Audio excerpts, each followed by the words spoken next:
Absorption costing is a method used to determine the total cost of producing a single unit of a product.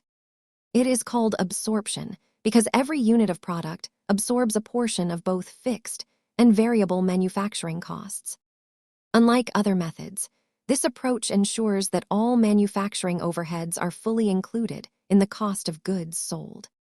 By counting fixed overheads as product costs, the company can show a more complete picture of what it takes to build an item. The main difference is how fixed overhead is treated.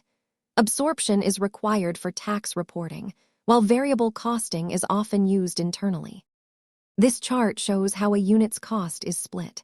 Under absorption, the fixed overhead is attached to the product itself until it is sold. Because it follows accounting standards, it is the standard for external financial reporting in many industries. Understanding absorption costing helps you see how production costs impact financial statements. Thanks for watching and stay tuned for more basics.